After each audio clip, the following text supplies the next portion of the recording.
തലവരെ മാറ്റി എന്ന് പറയുന്ന ഒരു വീഡിയോ ആയിരുന്നു ശരിക്കും. മിന്നൽ വള എന്തെങ്കിലും കത്തിങ്ങോട് നിക്കല്ലേ, അപ്പൊ അത് അങ്ങോട്ട് പാടി. പക്ഷെ അത് ഗിറ്റാർ വെച്ചിട്ട് പാടിയില്ല, കാരണം ഞാൻ സ്പീക്കർ, കാരണം അവിടെ വെറൈറ്റി വേണം.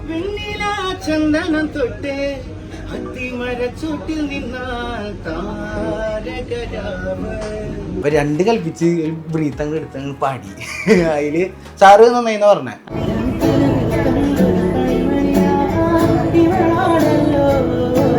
ഈ അധികം പാടുന്നപ്പോ ഈ പ്രണയഗാനങ്ങളാണല്ലോ, അപ്പൊ മനസ്സിൽ അങ്ങനെ ഒരാൾ ആലോചിക്കൂ. ഇപ്പൊ ഫ്രണ്ടില് കാണുന്ന ആരെങ്കിലും ഉണ്ടെങ്കിൽ നമുക്ക് ഒരു കോൺഫിഡന്റ് കിട്ടും. എത്രത്തോളം ലവ് ചെയ്യാൻ പറ്റും അത്രത്തോളം ആ പാട്ടിനെ അടിപൊളിയാക്കാനാണ്. അങ്ങനെയാണ് ഞാൻ പാടാറ്.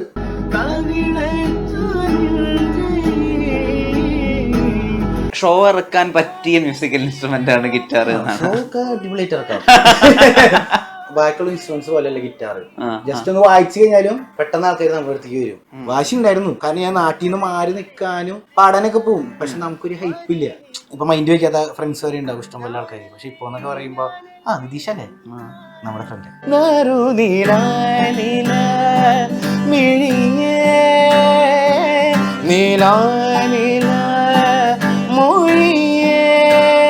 എന്റെ ശരിക്കും അങ്ങനെ ചോദിച്ചാൽ എനിക്കറിയാം.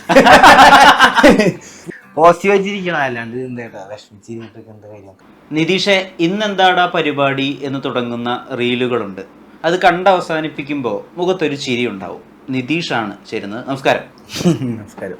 ഈ റീലുകളൊക്കെ കണ്ട് അവസാനിപ്പിക്കുമ്പോഴേ നമുക്കൊരു സമാധാനം കിട്ടും.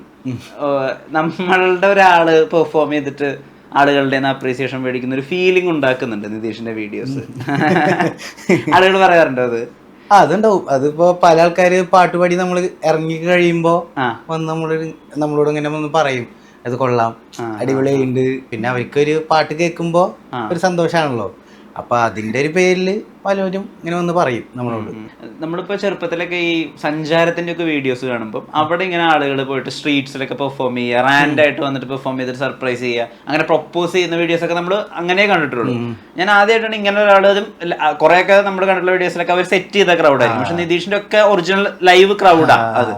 ഈ ഐഡിയ എപ്പോഴാണ് തുടങ്ങുന്നത്? ഞാൻ കൊച്ചിയിലെത്തിരി ഇപ്പൊ ഒരു 1 year ആവാറായിട്ടുണ്ട്. അപ്പൊ ഞങ്ങൾ ഫസ്റ്റ് തന്നെ ഇങ്ങനെ എല്ലാവരും, ഞങ്ങൾ ഫ്രണ്ട്സ് എല്ലാവരും റൂമൊക്കെ എടുത്ത്, അപ്പോൾ ഫ്രണ്ട്സ് എല്ലാവരും പറയായിരുന്നു ഇങ്ങനെ പാട്ടൊക്കെ ഇട്, ഇപ്പം എന്തായാലും പാട്ട് പാടണതല്ലേ, ജസ്റ്റ് ഒന്ന് പാട്ടൊക്കെ ഏറ്റിടുന്ന് പറഞ്ഞിട്ട് അവിടെ നിന്ന് അങ്ങോട്ട് തുടങ്ങി. പിന്നെ ഞങ്ങളെല്ലാവരും റൂമിലുള്ള എല്ലാവരും കൂടെ വട്ടൊക്കെ ഇട്ട് ഇങ്ങനെ ഒരു പാട്ട്, അങ്ങനെയായിരുന്നു ആദ്യം കണ്ടന്റ് പോയിരുന്നത്. പിന്നെ കുറച്ച് പേരൊക്കെ പറഞ്ഞു അതിൽ നിന്നൊന്ന് മാറ്റി പിടിക്കുക, ഏത് നേരം ഇതല്ലേ. അപ്പം എനിക്കാണെങ്കിൽ അത് ബോറടി എന്നല്ല, ഒന്ന് വ്യത്യസ്തമാക്കാം, കാരണം കണ്ടന്റ് വരുമ്പോൾ കുറച്ചുകൂടി റീച്ച് ആവുന്ന എല്ലാവരും എന്നോട് പറഞ്ഞിട്ടുണ്ടായിരുന്നു. അപ്പോൾ അവിടുന്ന് കണ്ടന്റ്സ് ഒക്കെ എടുത്തു തുടങ്ങി. ഫസ്റ്റ് എടുത്തിട്ടുണ്ടായിരുന്നു ഞങ്ങൾ ക്യൂൻസ്റ്റേൽ ഒരു വട്ടം ഇങ്ങനെ പോയപ്പോൾ എടുത്തിട്ടുണ്ടായിരുന്നതാ. ഞങ്ങളുടെ 2 ഫ്രണ്ട്സ് ഉണ്ടായിരുന്നു കൂടെ. അപ്പൊ എന്തായാലും അവിടെ പോയി പാടി അത്യാവശ്യം ക്രൗഡ് വരാറുണ്ടായിരുന്നു. അപ്പൊ എന്തായാലും നമുക്ക് അത് വീഡിയോ ആക്കിയിട്ട് നമുക്ക് പുറത്തങ്ങോട്ട് കൊടുക്കാന്ന് വിചാരിച്ച് അവിടെ നിന്ന് അങ്ങോട്ട് തുടങ്ങി.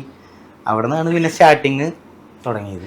ഈ നിതീഷ ഇന്നെന്താ പരിപാടി, അത് PPD എന്നാണല്ലോ അത് എഴുതി വരുന്നത്. ആ ക്വസ്റ്റ്യൻ ഹുക്ക് എവിടെ നിന്നാ വരുന്നത്? എന്റെ അനിയനാണ്, അവനാണ് ഫസ്റ്റത്തെ വീഡിയോ എഡിറ്റ് ഒക്കെ ചെയ്തത്. കാരണം എനിക്കിപ്പോ വർക്ക് കാര്യങ്ങളുള്ളതുകൊണ്ട് ചെയ്തിട്ട് ബുദ്ധിമുട്ടായിരുന്നു.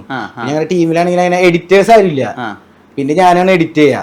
അപ്പൊ അനിയനെ വിളിച്ചിട്ട് പറഞ്ഞു, ഒരു വീഡിയോ ഉണ്ട് ഇൻസ്റ്റാഗ്രാമിൽ പോകാനാണ്, അപ്പൊ നീ അത് എങ്ങനെയും ഒന്ന് എഡിറ്റ് ചെയ്തിട്ട് എനിക്കൊന്ന് തായോന്ന് പറഞ്ഞ് അങ്ങനെ കൊടുത്ത. പിന്നെ ബാക്കി കാര്യങ്ങൾ അവരാണ് സ്റ്റാർട്ട് ചെയ്ത് തുടങ്ങിയ. പിന്നെ നമ്മൾ അത് വെച്ചിട്ട് തന്നെ ഇങ്ങനെ കണ്ടിന്യൂ ചെയ്ത് അതിൽ വിളിച്ചങ്ങോട്ട് പോയി. ഓക്കെ. ഈ നിതീഷ് എന്താ പരിപാടി എന്നുള്ള യെല്ലോ ടെക്സ്റ്റും അതൊക്കെ അനിയന്റെ ഐഡിയ ആണ്. ഈ നിതീഷിനോട് ZRB എന്നും കൂടി ഉണ്ടല്ലോ ഇൻസ്റ്റാഗ്രാമിൽ. എന്റെ ശരിക്കും ZRB അങ്ങനെ ചോദിച്ചാൽ എനിക്കറിയാം. ഞാൻ ടിക്ടോക്കിലൊക്കെ ഉണ്ടായിരുന്നു. അപ്പൊ അന്ന് കുറച്ചിങ്ങനെ വൈറലായി നിൽക്കുന്ന ടൈമൊക്കെ ആയിരുന്നേ.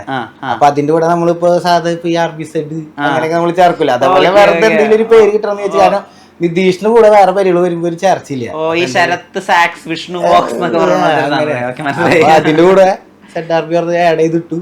പിന്നെ അതന്നെ ഇങ്ങനെ ഐഡന്റിറ്റി പോലെ അത് കണ്ടിന്യൂ ചെയ്ത് കൊണ്ടുപോയി. ഞാൻ ശ്രദ്ധിക്കുന്നത് ആദ്യമായിട്ട് സത്യൻ അന്തിക്കാട് സാറിന്റെ കൂടെ പെർഫോം ചെയ്യുന്ന വീഡിയോ ആണ്.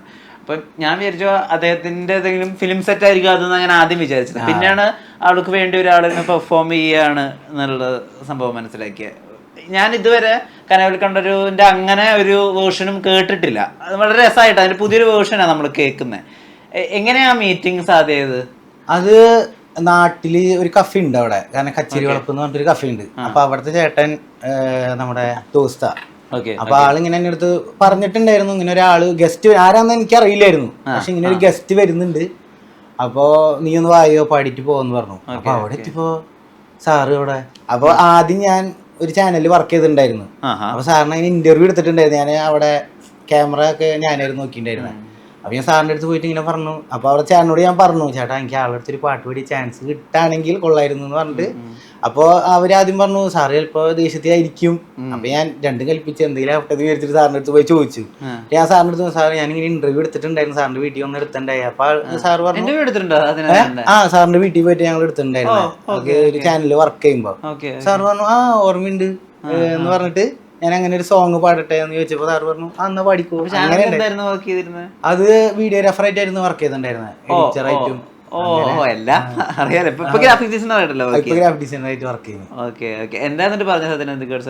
സാറ് നന്നായിന്ന് പറഞ്ഞു.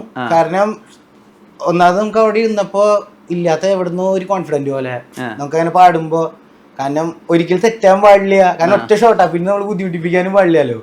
അപ്പൊ രണ്ട് കൽപ്പിച്ച് ഒരു ബ്രീത്ത് അങ്ങ് എടുത്ത് അങ്ങ് പാടി. അതില് സാറ് നന്നായിന്ന് പറഞ്ഞേ. കൂടെ ഉണ്ടായ ആൾക്കാരാണെങ്കിലും നന്നായിന്ന് പറഞ്ഞു. സാറ് ഭാവി ഉണ്ടെന്ന് പറഞ്ഞിട്ടായിരുന്നു. പിന്നെ ആൾക്ക് പാട്ട് ഭയങ്കര ഇഷ്ടമായി. കാരണം നമുക്ക് ഓരോരുത്തരുടെ ഫേസിലേക്ക് കാണുമ്പോ നമ്മുടെ പാട്ട് ഇഷ്ടപ്പെടുന്നുണ്ടോ എന്ന് നമുക്ക് മനസ്സിലാവുമല്ലോ. അങ്ങനെ കണ്ടപ്പോ പിന്നെ ഓക്കെയാന്ന് തോന്നി. പിന്നെ അങ്ങോട്ട് പാടി. പാടാം. ശ്രുതിയിൽ ചേരും ഇവളുടെ മൂകസല്ലാപം, ഉഷസാം പെൺകിടാവേ നിന്റെ ചിത്രം. ശ്രുതിയിൽ ചേരും ഇവളുടെ മൂകസല്ലാപം, ഉഷസാം പെൺകിടാവേ നിന്റെ ചിത്രം. ഇതുവരെ എന്തേ കണ്ടില്ല ഞാൻ കവിളത്തെ സിന്ദൂരത്തെ രാഗപരാഗങ്ങൾ. നിന്നെ നീ ആരബിന്ദുവിൽ ഞാൻ സൂര്യനായി വിളിച്ചിരുന്നേ. ഞാൻ കനവിൽ കണ്ടൊരു കൺമണിയാ ഇവളാണല്ലോ എന്നുള്ളു തുടിച്ചതും ഇവളെ.